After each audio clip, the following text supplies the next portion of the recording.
So then guys, today we're going to be talking about the Xbox Series X's specs, revolutionary speeds, and the potential chance that it can offload 25 teraflops of compute power. The Xbox Series X will most likely and definitely destroy your average gaming PC or most high-end PCs of today. The Xbox Series X is pushing a 12 teraflop unit through a 300 watt power supply. The overall wattage coming from all of this architecture, 7nm enhanced, RDNA 2, Zen 2, is roughly averaging around 250 watts in total. That's fucking insane.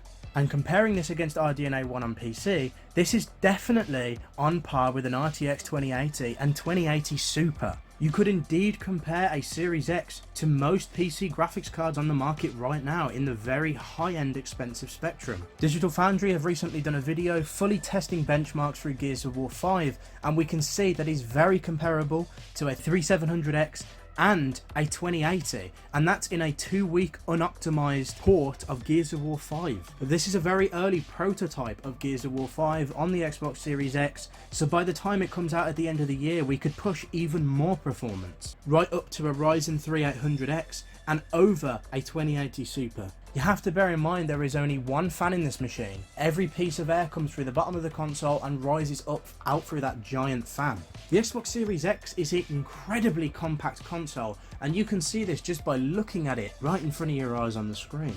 You cannot get an RTX 2080 Super on its own to fit in a size like that without thermal issues or plenty of other throttling issues. The smaller, better and more efficient 7nm enhanced silicon is actually more powerful than you would believe. Nobody ever thought this would be possible in a console, and to be honest with you, this is the first time ever the console's not lagging behind in tech department. This console has stuff in it which isn't available on retail PCs right now, when you look at, of course, at components and parts. The Xbox Series X is exactly the same height as the Xbox One X when standing up, but obviously it's actually on the wider spectrum, not as big. People do seem to forget that the Polaris tech using the Xbox One X, which was only 6 teraflops, does not compare to 6 teraflops of Navi 10. We're not going to use 6 teraflops, we've got 12. It's basically 2 game cubes put together when you think about height and width roughly, so it's not too bad. There's not as much depth on the Xbox One X as there is the Series X, which means it won't go as far back into, say, your setup. Just bear in mind that you do need to make sure the top and bottom are fully ventilated when you own this console, as well as the back as well. The Xbox Series X has been seen running Gears of War 5, and to be quite honest with you, this does speak volumes, more than numbers of the actual specs themselves to a lot of people. Although Gears of War 5 will be a free update for the Series X, you'll be surprised at just how much this console can do right now in such a prototype 2-week state of this build. Vastly improved visuals, vastly improved settings. Gears of War 5 is beyond a current PC and what it's capable of. There's so many features in this game that even the PC version doesn't have them, and they will have to be patched in later on. Yet again, we have to thank consoles for getting a better port on PC. Cutscenes shown in the opening game used to run at 4K 30 frames per second. We now have them running at 4K 60 frames per second. The game was running at a dynamic reconstructed 4K. We now have a full 4K at 100 frames per second. The Xbox Series X will be using the full PC Ultra settings with high resolution textures, higher resolution volumetric fog, as well as a 50% higher particle count. This is even greater than what the PC Ultra specs are allowed to do right now. The Series X has allowed the team to turn on features that wasn't physically available or powerful enough to run on the Xbox One X. That includes contrast shadows, self-shadow lighting on plants and grass. This means every single object in the world has its own shadow now, and you can physically see that. Just bear in mind, this will be available at the very start of the system launch. So they're pushing features and settings which aren't even available on PC Ultra settings today. On a console with super high frame rates and a totally maxed resolution, you are actually receiving a very, very high-end PC gaming experience with even more bells and whistles than what you're getting on PC right now. Imagine what Gears 5 will look like in a totally optimized form. And it's funny because for the longest time nobody's believed me in what I was saying, and hilariously nobody thinks you can compare this to a PC, and We can. Not to mention, there will be ray traced global illumination on top of all of this as well. That's insane. The architect of Series X has come out and actually talked about how without hardware acceleration, this work could have been done in the shaders, but would have consumed over 13 teraflops alone of compute power. This is something obviously the Series X doesn't have at its disposal, but listen to this because this is incredibly surprising. For the Xbox Series X, this work is offloaded onto dedicated hardware and the shader can continue to run in parallel with full performance. In other words, the Series X can effectively tap the equivalent of well over 25 teraflops of performance while ray tracing. A teraflop is based on how many calculations per second that a particular chip can actually put down, and the efficiencies of RDNA actually allow us to push even more of that power per T-flop. More frames per T-flop, more pixels per T-flop, effects, and of course much more. So to get this straight, you will constantly be using 12 teraflops, which will be uncompromised. The hardware accelerated ray tracing will offload up and over 25 teraflops of compute power, but the Series X will only be using 12 teraflops. The extra teraflops that are being used for dedicated ray tracing are only being used on ray tracing itself. This is to stop throttling performance, getting dropped frames, or even having to lower fidelity in game to get the games running properly. So don't go around chanting that this console is 25 teraflops. Although what he's saying is technically correct, you're only really using 12 teraflops of performance. The rest of the teraflops are being used on the ray tracing itself, shaders, etc. The hardware is specifically built to ray trace, and in the sense of normal teraflop performance with software emulated ray tracing, like he said, he would need over 13 teraflops on its own. There is no tax on GPU performance whatsoever thanks to this hardware accelerated ray tracing. There's a lot of rumour that the 12 teraflops weren't going to be utilised in full for games, but they are in fact are.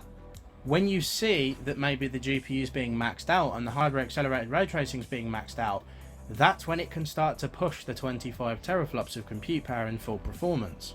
But that's what he's saying. It only applies to this specific example. Outside of ray tracing, it's just 12. Ultimately speaking, you're getting a ton of power, but I don't believe they can use this power outside of ray tracing as of the current time. Most people are talking about hardware accelerated physics, and potentially if there is extra power left in that hardware accelerated ray tracing, maybe they are able to use some of these cores to potentially push for physics acceleration. But who the fuck knows? Remember, they have crafted these components to the best they can be for gaming performance. This is going to be nothing alike most PC cards you can pick up off the market. And this will all be done based on adjusted price. I believe the CPU will be one of the biggest leaps of the generation, as we're keeping up with 2019 and 2020 CPUs of this time. It's definitely going to be a quantum leap of something like the original Xbox One and even the X. Now, it's going to be using 8 cores at 3.8 GHz, that's the clock speed. But the CPU has something very interesting about it. You get 16 cores at 3.66 GHz, and this is the SMT. That's 16 threads in a console. We are really going to see some astonishing, crazy fucking games on this console. So developers can get a choice between 8 cores and 8 threads, or 8 cores 16 threads. The one without SMT of course runs a slightly higher clock, but who knows what developers will choose. They've got whatever they want now at their disposal. There is definitely a reason there's an option between choosing between the two, but it's nice to see that there's 2 different options that the developers can choose here. Now, of course, the GPU is 12 teraflops with 56 compute units, as well as 1825 GHz. Now, of course, this is custom RDNA 2 architecture, something we currently don't see on any computers. Mind you, this is the fastest running console of all time. Now, the compute units were rumored to be at around 56, but to be honest, it possibly is true. I believe the 52 is what we're getting, but the extra compute units are used for yield on the console. Believe me, they're not worried about performance in the sense of thermal and how cool it's going to run. We have quite a hefty heatsink vapor chamber inside the console, as well as that giant fan at the very top. The design is actually quite unique, the exhaust at the bottom and pushing straight through the top, making sure that the hot air just get straight out. We are only getting 16 gigabytes of GDDR6 with 320 megabyte bus. Bear in mind that this is just physical hardware RAM. We are also going to be getting the likes of virtual RAM from the SSD. They can literally store active game assets within the IO on the SSD. So remember,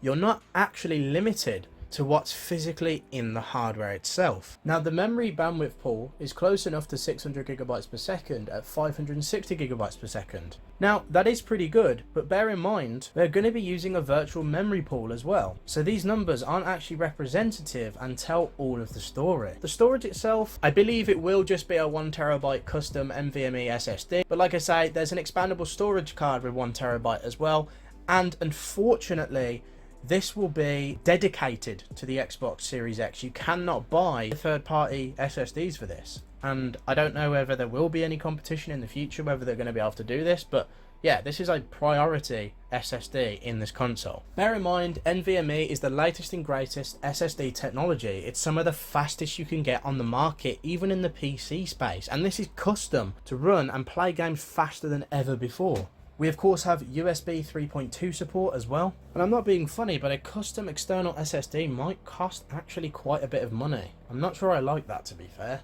What do you guys think? Let me know below. Bear in mind, any drives you're currently using for your Xbox One X won't be able to run on an Xbox Series X despite having USB 3.2. They have confirmed that you will only be able to play the old versions of the game on the Xbox Series X, so basically you'll be playing a 1X version on the Series X. You won't get the updated file unless you have this priority storage, which, like I say, I don't know if I like that, to be fair.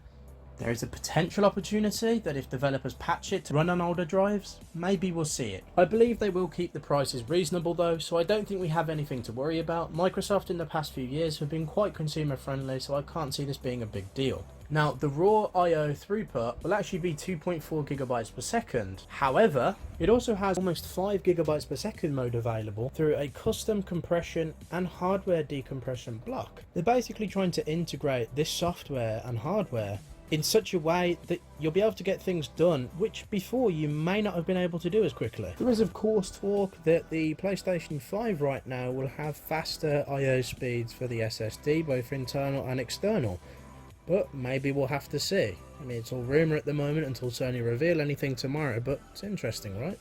Now, the optical drive itself is pretty much exactly what we've seen on the Xbox One X. A really great 4K UHD Blu-ray drive, which supports HDR10 no problem. Don't expect to pull out your SSD from your Xbox Series X and put it in your Xbox One. They're going to be coded in different ways and have completely different file structures, so it's going to be a problem moving them back and forward. You're just going to get the exact version of what you've installed. Transferring data across to drive will be even faster this time, so if you're worrying about copying a game to your external hard drive to take it around your friend's house to play a game, it could be done in a mere 2 minutes or less. And that's a full-blown 80 to 100 gigabyte game.